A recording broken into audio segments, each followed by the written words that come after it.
Hi, and welcome to Soulful Conversations. I have author Shellie Enteen, who is going to talk to us today about her most recent book that is currently launching. Shellie is a healer, she's an aromatherapist, of course, she's an author, and many, many more things.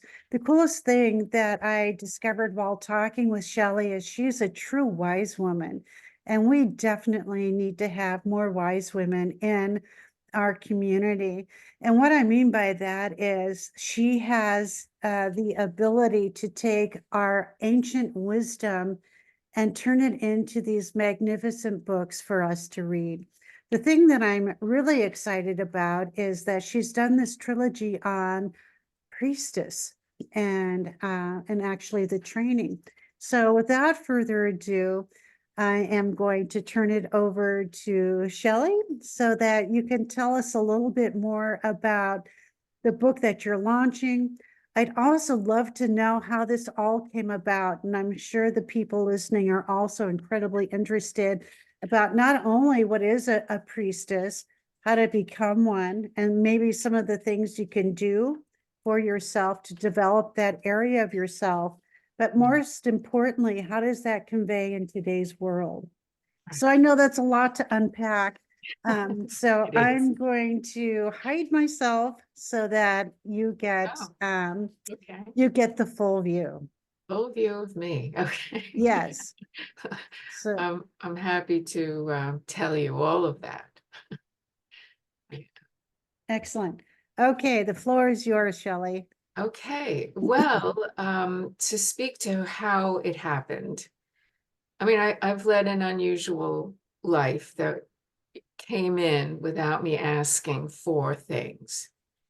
So one of the radical departures in the 1970s was studying astrology. And these things came, I wasn't looking for it. So there's a story about everything that I accrued in my life that wasn't a plan, but ended up being who I was. And essentially, in a way, I had become a priestess in, using essential oils and teaching them to others and doing body work and Reiki and all of that. However, what I never looked at, I looked at a lot of things, Tibetan, and, I was doing meditation work, and I was studying with Native Americans, getting a lot of wisdom from them, but I never wanted to investigate the Celtic background. I guess I believed the PR. They were pagans, they were evil. And most of the stories that you read, and I've read and seen everything, I've read Mists of Avalon and, stories about Arthur, Merlin, they are portrayed, the priestesses specifically. Merlin, they accept for some reason as a wizard, but they portray the women negatively, particularly the priestesses. Like And Morgan Le Fay. yeah, she Yeah, does a lot of things, even in Mists of Avalon, even the idea of her seducing her brother, right. it's a little bit off. And I felt at the end when she became a nun, it was a little bit off, but it was 1980 and the church was still very powerful, and they could have banned the book for their Oh, congregations. I didn't even think about that. They were Is still doing that. Well, the reason I think about it is because it didn't feel right to me for some reason. Now I know the reason. But when I was writing these books, I was just bringing them in. I was on a train in England, and the whole story is in the author's note in book one, so I won't go through it all now. But I was coming back from Glastonbury to London, where I had gone to do an evolutionary astrology workshop with Jeffrey Wolf Green, who was the creator of it, and he was phenomenal. And I had found out actually that I was going to have to come back in December. And I've lived in England. I wasn't really keen on that, but we had part two. And I knew I was going to come back. And I was visiting a new friend in Glastonbury. So I'm coming into this train, and there's only one seat left. And that's across from a woman who's very busy chatting to these fellows that were already there. If you are ever on a train in England, some of them have like a table between two benches, sort of, that are facing each other. You might have seen those in movies and television programs. So there I am, and I'm just taking my journal out to start writing. And she turns to me and says, "Where did you come from, Glastonbury?" And she starts talking to me. And because of the conversation, she said to me at one point, "Well, Mrs. of Avalon did a lot to get Morgan Le Fay to be a human, to humanize the priestesses." And then she started pointing at my chest like this. And she said, "Someday someone is going to tell the story of Nimue, and then the truth will be told." And she said Arthur was in Wales. Now, Wales, Wales, for those of you who saw the fish, Wales is not a place anyone was thinking about. I wasn't thinking about it. I've been living in England for 2 years. I met one Welsh person, and, they sort of, the English downplayed the Welsh. Right. I really had no idea, even at the time, that I had a Welsh family lineage through my father's grandmother on his mother's side. Nobody ever told me. So how would I know? You know? So that comes in later, but there she is pointing at me, and I'm like, I can't think of writing about this Nimue. She's really evil. She's traps Merlin in tunnels and seduces him and gets a list. Well, I did hear her tell me something that hooked me, and that's what they were trying to do. And what it was that I should go to Caerleon in Wales, which is where Arthur's fortress was. I never heard of it before. And that there's a pub there. And you should go to the pub where Alfred Lord Tennyson, now I was an English lit major, and Right. Alfred Lord Tennyson wrote The Lady of Shalott. And The Lady of Shalott was turned into a beautiful song by Lorena McKennitt. And I had been listening to that album, and that was my favorite song on the album. So she gave me that thought.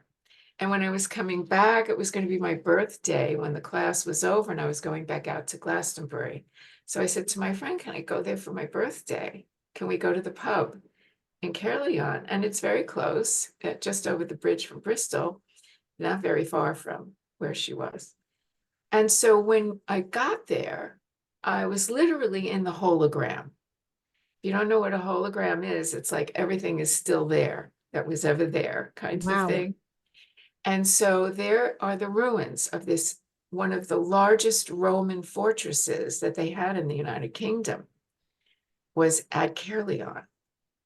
And so you see the ruins of it. And it was a cold and a windy day, but something happened. It came in somehow. Because in January back in Florida, I picked up a pen because it was like early days for Microsoft Word. I Right. picked up a pen and I started writing, and I waited to see what she would say. And if you want, I can read what she would say. I would love to hear it. And I'm And also curious, were you doing, some of us think that's automatic writing, where you just sit down and write what you I, hear. okay, I'll tell you what I was doing. And in Welsh tradition, they have a word, Awen, Awen, and that is the cauldron of inspiration. And what had happened for me, I was a writer also. And this woman didn't know that. Mostly I was writing articles and things at that point, but an aromatherapy articles, as a matter of fact. But I started getting downloaded with poetry. Rhiannon's Dance is a long bardic rhyming poem, and I didn't know, I only knew Stevie Nicks' Rhiannon. I didn't know it was a Welsh goddess. Right. Later, when I studied a little bit after I was writing the books were already written, and I studied with a Welsh professor. at Celtic Source. You can find him on Facebook. And I heard the whole myth of Rhiannon, and images that are in the poem were related to her. Wow. So the Anwen is the cauldron of inspiration. And so I would say that what started happening to me to sort of prepare me to do this was the downloading of the poems. There's one, Morgana's Lament, which is another one, and one about the Selkie, these rhyming bardic poems. And Mhm. they're very powerful. When I first moved to South Carolina, I did a lot of reading, poetry readings, and people would get very moved by them. So I never called it automatic writing, but yes, I think it's inspired writing. I never knew what she was where she would go and what she was going to say until I was writing it down. And there are many things in the books that surprised me.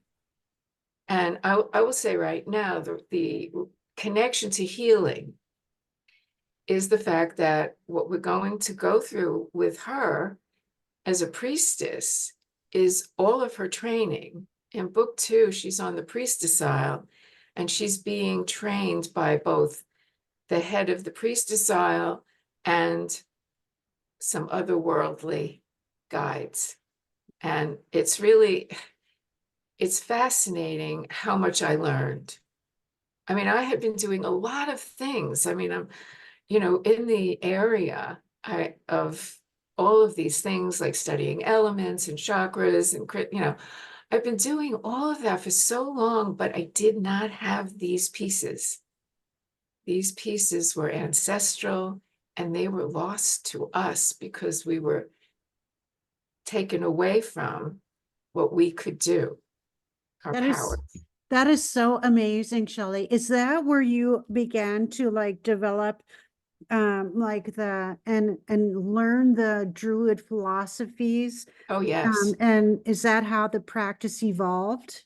Okay, so let's say Druid philosophy has to be discussed in a manner of speaking, because one of the things that this is set in Wales in the late 400s. We used to call it AD, now they're calling it CE, right? So um, the Romans have been there Mhm. occupying. And in a little less than 100 years from when Anwen is born, and that's the name of the priestess, um, they have had to go away altogether. They have withdrawn completely, the armies and the magistrates. So they're gone now. And one of the things that they tried to do was to stamp out the Druid practice and presence, because the Druid priests were it's not like the priests now. You hear the word priest and you have to completely change your mind about what a priest is in terms of religions today. They were extremely learned, and they were teachers, not Mhm. just for the royal family, but they would sometimes be in the area and give teachings to the children. And they were consulted in matters of law and things like that. So they Wow. were extremely influential. They were your go-to elders for, pretty much everything. And the priestess, female and male, were equal but different. Right. Um, the priestesses had a lot of the wisdom also given to them, but they were specialized in the healing techniques. Not that the priests didn't know how, and you'll understand that even more after you read the books, but that the women were the ones you would call on. And that was a tradition that stayed, although the women healers didn't call themselves priestesses anymore. So the Druids, I think, were like incredibly brilliant, because when the church started coming in, they allowed them to have a Celtic church for a while. And I mean, literally allowed it. So they were able to keep their practices and their festivals going and all of this. And some of the festivals we have now are taken from theirs and Right. their Celtic calendar of the seasons. Yes. One of the things we lost was the word midwinter and midsummer and when the actual seasons begin, because, the solstice is in December is midwinter. So it's not the beginning of winter. Oh, It's that's the so middle of, interesting. yes, exactly. You see? And that's what happened to me. I went, whoa, this is big. And it's very hard to make people understand what it was like to be an agricultural society Mm. that was not considering itself separate or better than any of the other things in creation around them. And that truly their worship of a goddess was actually the honoring of the manifestations, all the manifestations, and at the different times, because they were completely interconnected. Like the thing that we're trying to get back to, it's something that they were in, and it's hard to understand. They did a lot of oral transmission. Hmm. And one of the reasons that they left nothing, so they call it the Celtic Dark Age for the Wales people, the Druids left no written because they knew that it would be distorted. And that if it was distorted by the church, I mean, you had an Aramaic language converted to Greek, which couldn't exactly translate, converted to different languages, Right. and then taken and shifted, and we'll put this in, but we'll leave that out. They were aware of this potential. So I'll read the beginning of the book, and it'll be said by the character. Okay, All right. great. Thank you so much, Shellie. So there are 3 books, and the last priestess, and I only have my proof copy here, but maybe you can see her. She's Okay, very beautiful. beautiful. Her name actually means great beauty. That's why I had to have a beautiful. All right, chapter 1 is called Returning, and she's speaking from what the Welsh would call the other world. Got it. Okay. I am Nimue, or so the storytellers call me, unless I am Vivienne, the Lady of the Lake, or some other name of their own device. Of these false names, I prefer Nimue as it speaks of memory, and this is where I dwell. In memories of an age they cannot truly capture, but which I know well. In one of their tales, I am a beautiful young girl who seduced an aged Merlin, intent on learning his secret powers. I use his knowledge to trap him in a wind tunnel he can never escape. No one seems to wonder why I would do such a thing. My cruel behavior was easily accepted by an audience certain that I, a pagan priestess of the old ways, would always act from instinctive evil. Eventually, all the stories spun a web so tight around me that truly it is I who have dwelled, trapped in tunnels of distortion, unable to speak out against the false depictions of me and my priestess sisters, which is where I learned, or those of wise Merlin. Even idealized portrayals of Arthur do not reveal the truth of how he became a beloved leader of men and successful protector of the land. In truth, I was the last priestess called to join the Circle of Nine, who served the great mother goddess Modron on the Priestess Isle off the west coast of Wales. It was near the end of the 5th century AD, a time of great challenge and change for the Druids and the people who followed our ways. We knew our voices would soon be gone, lost in the mist of misconceptions. But the Druid wise ones had the power to see far into the future. In the 1st century AD, the Roman armies moved north, intending to eradicate the Druid influence on the people. When they massacred our priests on the island of Anglesey, it signaled the time for those who escaped to set in motion a secret plan. It was the only way to succeed in preserving the purity of our knowledge, and it would take centuries to perfect. When it was time to put the final pieces of this plan in place, I was one who would play a crucial role in ensuring its success. The wise ones also knew that long after our presence faded, interest in the legendary warrior Arthur and the wizard Merlin would remain. They appeared in folk tales and memories passed down through the generations to come. On the way, more and more of the original story was lost, but even the fabricated tales written later by Christian monks, that's an important piece, would serve to keep us alive in the minds of generations to come.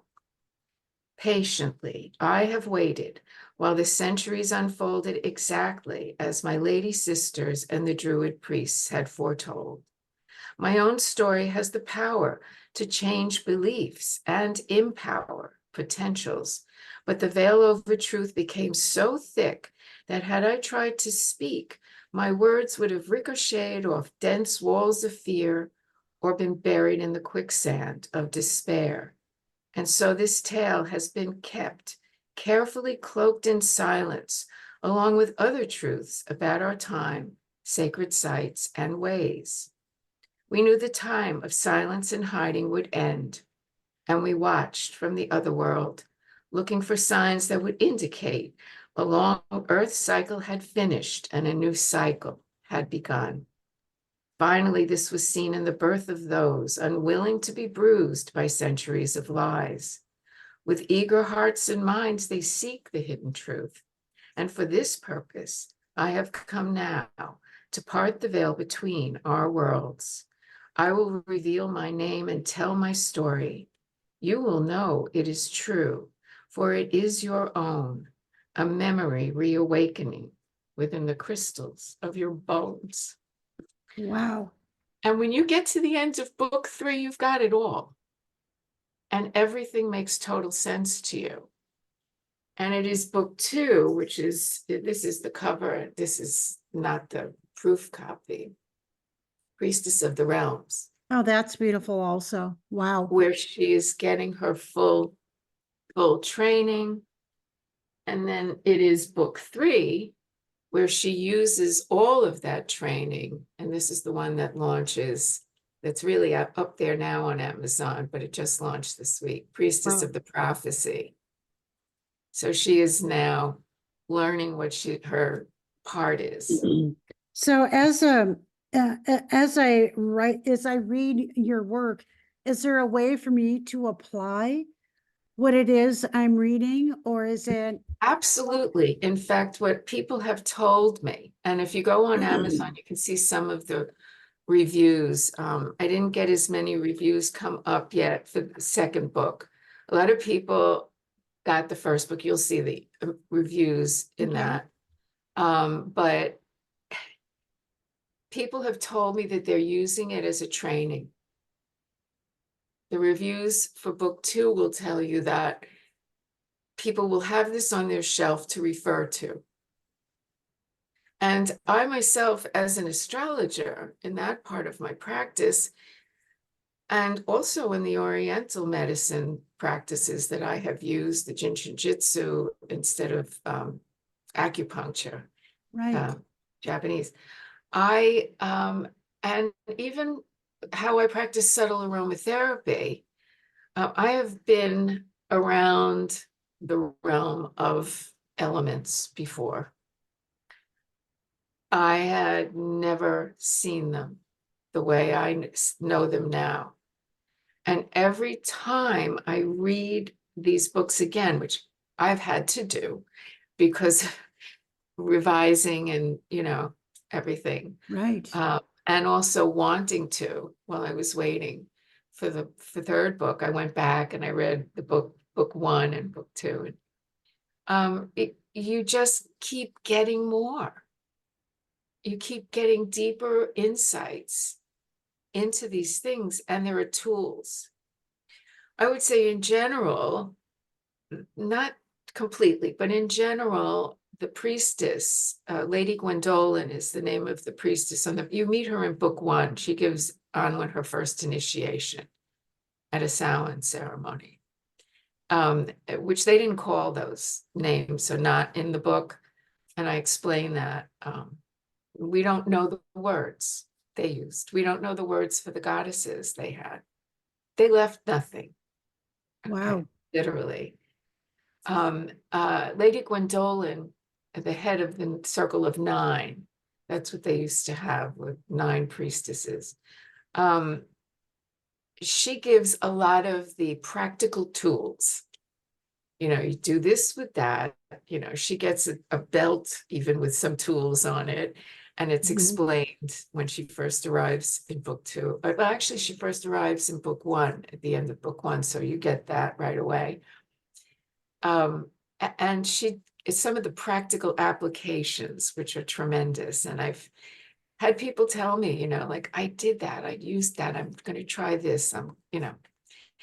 So yeah, but I think these are books that are worth reading more than once.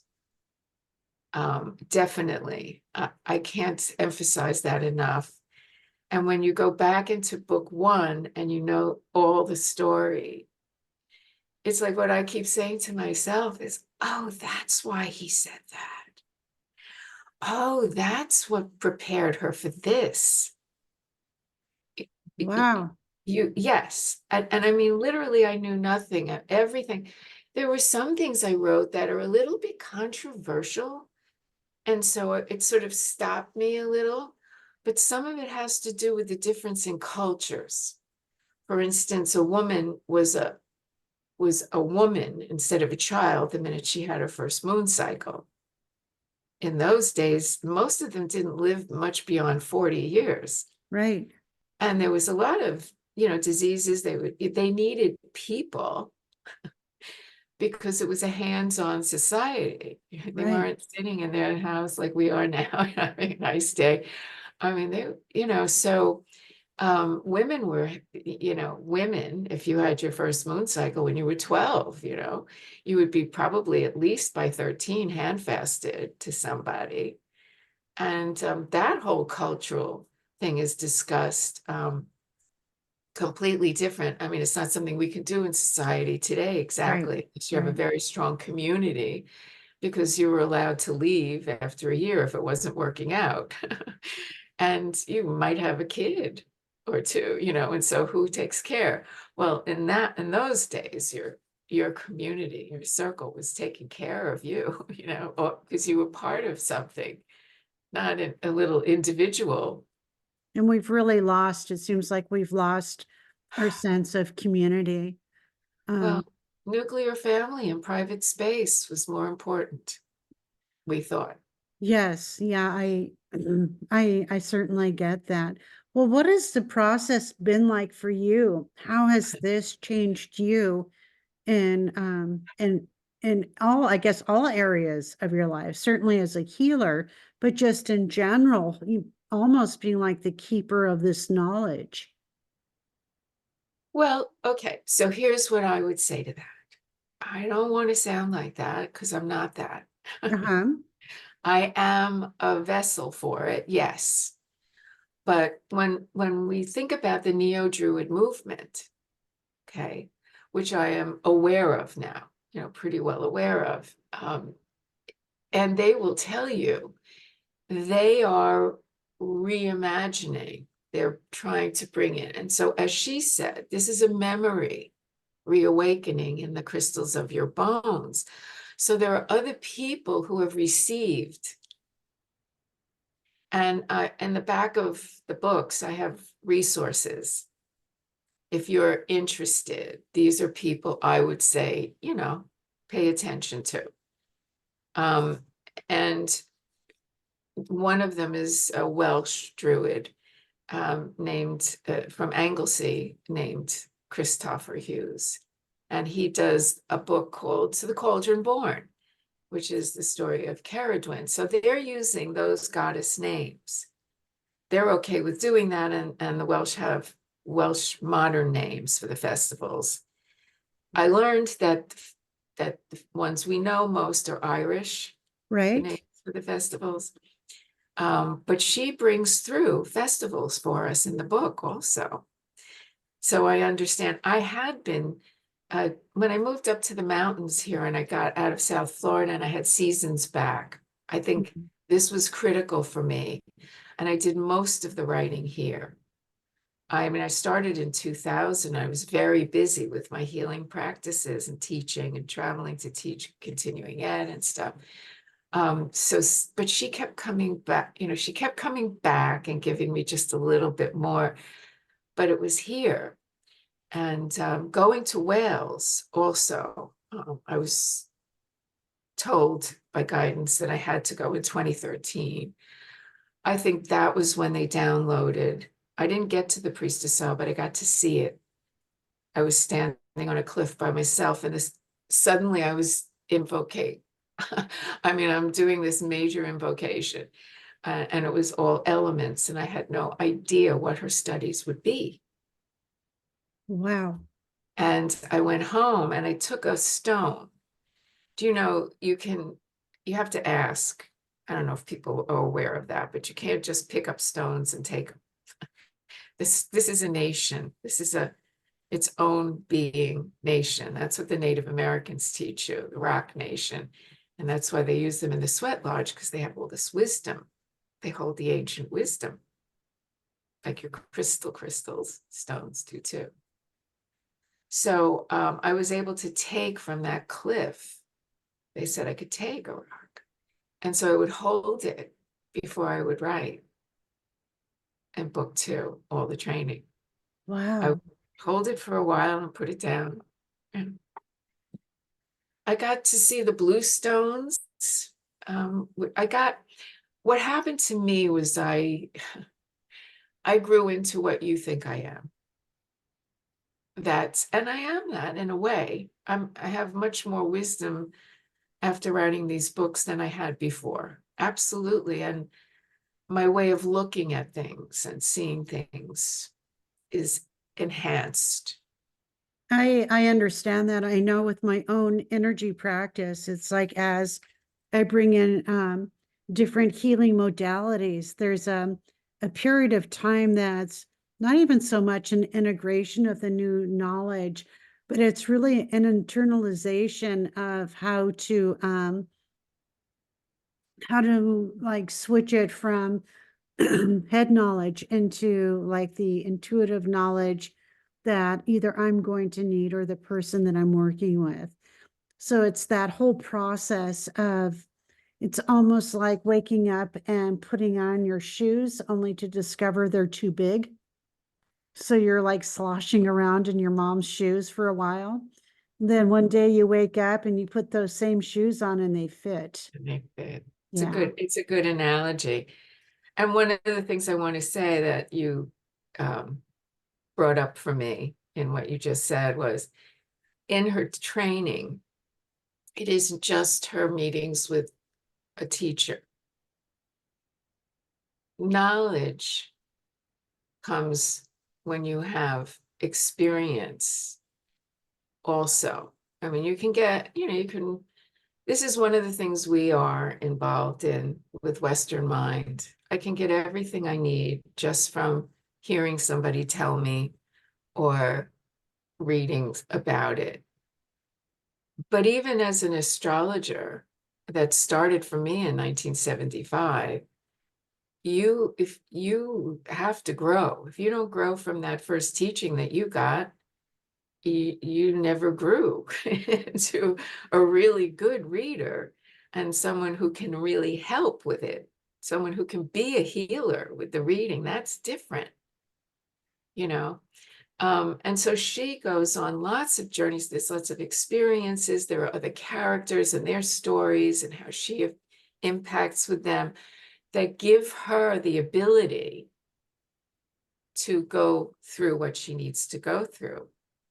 And you realize in book 3 that if she hadn't had all this without knowing what it was going to be, she could not have done it. You get it.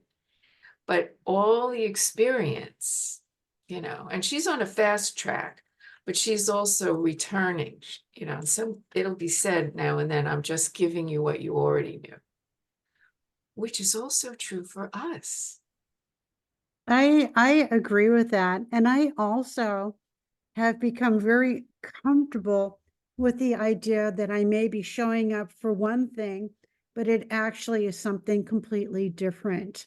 So just kind of surrendering to what is, as opposed to my expectations of what I thought it was going to be.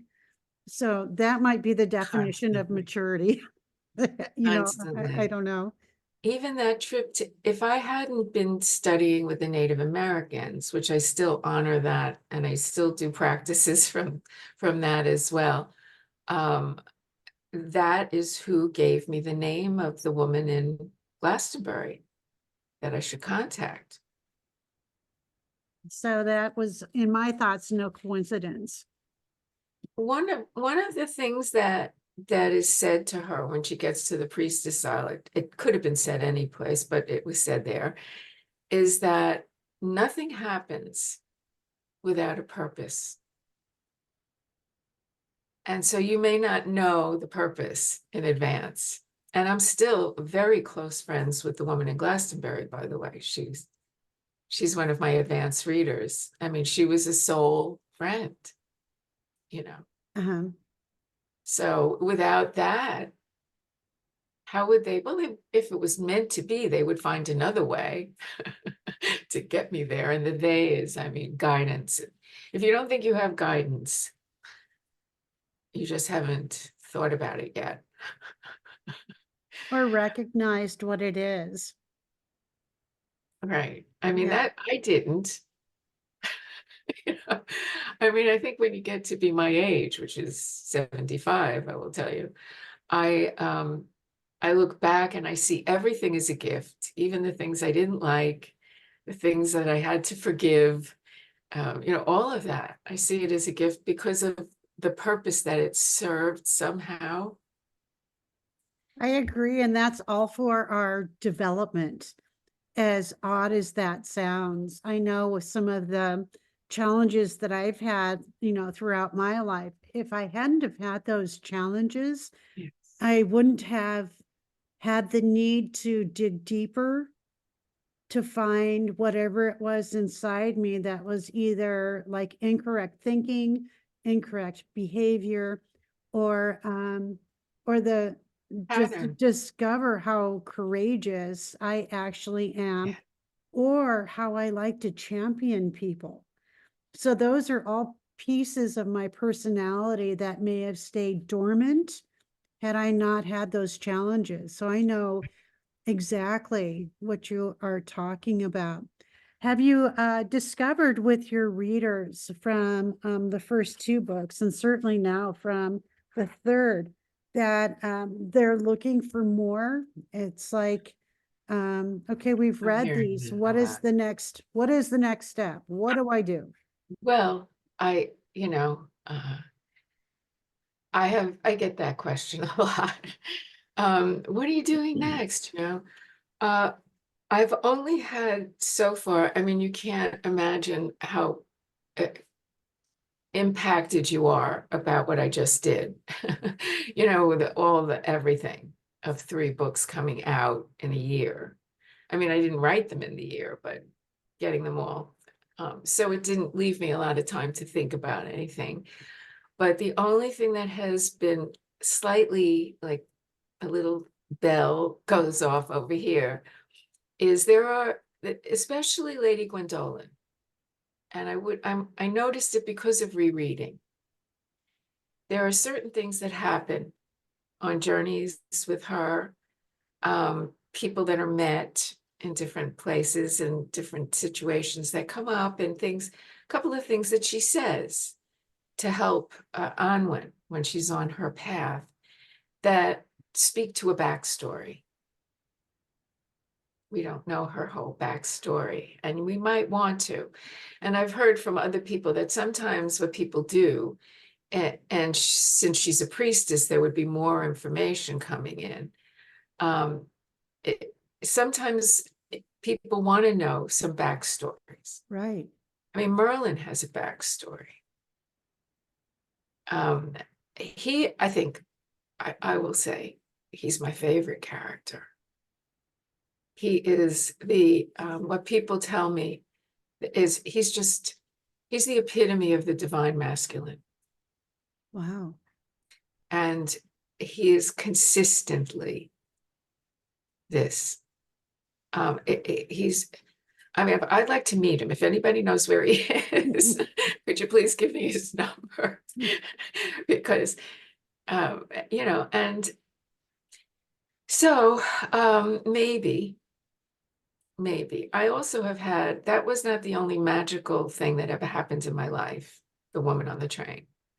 That was a pretty big one. Right. But I have thought about doing a memoir just to put it down because like I said, it was never, what you said about something bad happening so that you would discover something that you were strong in. I lived in England for a couple of years. I was engaged to an English medical student and it didn't work out. It was difficult. And I came back to the United States and I walked into an office and there was a chart wheel on my desk for an astrology chart. And the thing that I wanted to know, because this is, you have to want to know, was what happened? Can they see what happened, why it didn't work? Yeah. It was unhappy for me that it happened in a way, that it didn't work out. So yes, definitely there are, how did I come around and how did I even meet him? I mean, they're all like these sort of magical surprise moments, but I have to rest now. That I have been given in card readings and stuff, and people that I know saying to me, okay, when now you must rest and replenish the self. I totally get that. That self-care is definitely, a part of our balance. So, yeah. But I love talking about it. And so I'm grateful to you for interviewing me because I get very energized Oh, connecting to it. it's been such a pleasure. When I spoke with you a couple of weeks ago, I felt like we were kindred sisters, and Me too. that we have definitely connected on a much deeper level. I too have a Welsh ancestry on my mom's side, so kind of plugging into that energy is already familiar to me. And with my own practice, I use a lot of the elements from Chinese medicine. So I can't wait to read the second book to see how it integrates with Definitely. with the Celtic, or would you consider that Celtic because it's Welsh, or is Welsh something different? Well, there are Celts were very widespread. In fact, some evidence is that they migrated up, particularly Anwen, and that this was another thing. Well, that's a whole other story. Like how many things she told me that were validated afterwards. Because sometimes I had to research something because I said, I can't say this. I have to know if this is true, Right, right. I and understand that. she was describing her own coloring. And she's in a tribe in the southeast called the Silures, and Arthur was of that tribe, and they had the highest of the warriors, the Uther Pen dragons. All right, that is Welsh word, which isn't a name. It's not like he's Arthur Pendragon, like I'm Shellie Enteen. If you get that is a designation of your prowess, all right? And the Silures, except for him, were dark skin, sort of darkish skin and dark hair. And she would have had dark eyes, but she has green eyes, and that's like a whole issue. The green eyes of the psychic priestess energies, Oh, wow. indicators. So I find out that, they came up from the Iberian Peninsula, a lot of them. There's a lot of Celtic information about Portugal and northern Spain. And so in other words, Wales, however, has a designation based on the inundation, the great inundation that left a lot of the land, as we now know, above water. But there was other land before that inundation. There was one. And they know that because they're finding the cities that were down there, you know. Wow. So coming from areas that were going to be underwater, big priest energy came to Snowdonia. The highest peak is Mount Snowdon. That isn't the name in Welsh. But so they came down, and a lot of the things, Ireland has its own quality, but the word Avalon, let's say, we think of as Glastonbury is in England, and it's Avalon. It comes from a Welsh word, Afalon, and he was in mythology as the keeper of the apple. Aphel is Welsh for apple. So a lot of things come from the Welsh that we don't know came from the Welsh. The name Merlin, I kept in the writing that we know, but it's Myrdddin. And you would go, huh? If you looked Yeah. at it. So I didn't want to do that to you. So Merlin is how it's pronounced. And Merlin is the Welsh. The Welsh is the Druids. Okay. Ireland has the goddesses, and I would call it Celtic, and they have Bridget. Right, right, yes. That is not a Welsh. I mean, so within the Celtic realms, of which there were many, Wales has its own, but that they left no information. And the reason that everybody tries to claim Arthur, you know, I mean, it's like, I mean, I bought a book like this. I had to pay all this money to read all the archaeological. Scotland claims him, you know, Brittany claims him, you know, it's everybody wants Arthur, you know. Right. Well, there's a reason for that, but it's folklore, it's folk tales of when he might have set foot there. Cornwall claims him big time. And when you read the books, you'll understand why, you know. But he, even his name and everything about the Uther Pendragons, and that's all Welsh. And the Prince of Wales, think about that. Why does the royal family still have a Prince of Wales? Wales? Why? Because they actually believe, Victorians believed it, the Tudors, and, you know, a lot of the royal families claimed lineage from Arthur. Wow. Now, he was real, but he was just, you know, he gets distorted as the time goes on. Merlin was real, and he gets distorted as the time goes on. The priestesses were real, and they got distorted as the time went on. So it's an interesting question, what you say, you know, and all I can say is I had to add an addendum to book 3 of research I did, because there are some things that are said in book 3 that you'll go, huh? And one of those pieces is about the Prince of Wales. And I'm giving that to you now. King Charles III and his son, William, Prince of Wales, all have the name Arthur in the list of their names. Oh, that is beautiful. Charles, Philip, Arthur, George. It's, you know, they know So that there it's was like the best kept secret on earth. but they don't know what he was, really. And that's what she's trying to tell us. It's so much, you can't tell it like this because of the restrictions of the church that were laid down. And the monks were the ones that wrote the tale. The one that we know, Arthur, Guinevere, Lancelot, the triangle, that one has the women who are either adulteresses or evil priestesses in Right. it.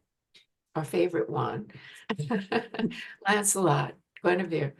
That was written, I think it's 13th century, for Eleanor of Aquitaine by Cistercian monks because of a new courtly romance fad that she liked. Just like today, there were, so Arthur's in the late 400s, early 500s. We're now in the 1200s, and Cistercian monks are telling the story. It wasn't meant to be a history. It was meant to be entertainment. So, and I can totally see how that it gets like misunderstood over time between the two. That's amazing. Well, Shellie, it looks like we are Yeah. come to our time. Thank you so much. I would like Thank to you. reserve a spot to interview you again as the um, as your book unfolds. I am just so intrigued with so many things. And I know when I start reading your books that I'm going to have questions. I was thinking if somebody suggested to me that I do a book club Oh, I love that. and that I am there and you're reading the book, and it depends on how you want to go chapter by chapter, or you want to go segment by segment in each book. And I find that when I'm asked a question about a technique or a practice, I may not know the answer and I will receive something. Oh, that is very cool. And I use that also in my practice. And I think the like the whole thing that we were talking about in the realms of just simply healing is to stay curious. Yes. Because I know when I come from a place of curiosity, it's like, well, that's weird. Why on earth? It unfolds into something also, and once again, completely different. So I love the part where I don't know the answer. So let's see what it is. We're human mind. Human minds may never probably know everything there is to know. And I don't think we're meant to, quite Okay. honestly, until until we pass into the next realm of energy, whatever that may be.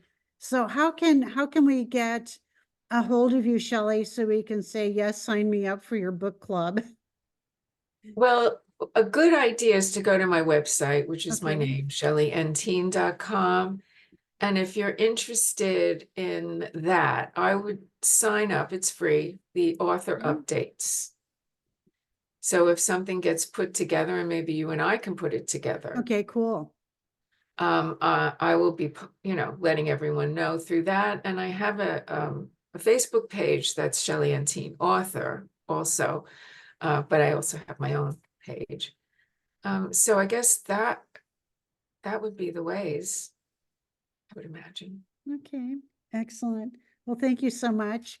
Thank Let you. me unhide myself here, just so we can wrap it up. There we go. Thank you so much for all of your time today. I so appreciate everything that you had to share with us. And my curiosity has really been like shot through the roof.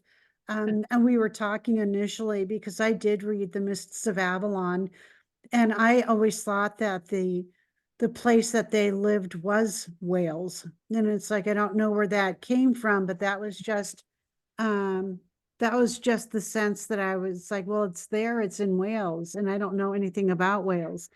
So yeah, yeah, that was That was a great For your aha moment. listeners, can I just say something for your listeners' benefit? Yes. There are circles of nine, more than one circle of nine. A circle of nine healing priestesses. So if you are attached to Glastonbury, you will find out in book one, they will visit a circle of nine on the tour. So say that again. Okay, well, I think the reason you thought Mists of Avalon was in Wales was because you were responding and reacting to your Welsh lineage. Got Okay. it. Okay. But what actually happened was wherever there was a healing well or some other special portal or something like that, you would find that the nine priestesses would be there because they would be training, serving a community. So Okay. if you read Mists of Avalon and you want to keep it in Glastonbury, there was a circle of nine there. They had to leave sooner because of the Anglo-Saxons, and they were starting to make headway in the religion sooner. Right. Wales was pretty, it was held longer. Okay. All right. That So makes sense. yeah, just because some Okay. people will go, I don't, and you don't have to because they were all over the place. So would you also find, and then we'll wrap up with this question, Shellie, would you find that as people are reading your books, it's like, do they become or do they find other people that are a part of a circle of nine? Hmm. I don't really, you mean in their own lives? Yeah, where all of a sudden Hmm. these communities come together and That's very interesting yeah, because my life has done that. Yes. I have a lot of priestesses around me in my life now that I never had before in my friendships in other locations and before I wrote the book and stuff. You're so right. You just gave me a piece that I yeah, didn't so see that might myself. be a clue that when you awaken, it's like the teachers show up, which I've always known. Yeah. Yeah, there's a woman in North Carolina who has the books on her list for her priestess training. Yeah, that's so interesting. Cool. So All right. Well, thank you so thank you much. so So much, happy to Shellie. be with you. And the best of luck to your Thank you. launch. And And Amazon is where you find the books, by the way. okay. And if you all you have to do is Google Revealing the Druid Legacy, Okay, because got it. that's the name of the series. And then the titles of the book will come up. They will show you the last priestess first. Amazon does that. Okay. And That's book one. and that's book one. Okay. I'm making notes to myself here. Well, once again, thank you very much. I'm Liz Naughton, and this is Soulful Conversations with Shellie Enteen. I just thank you You. so much. Thank And you. namaste.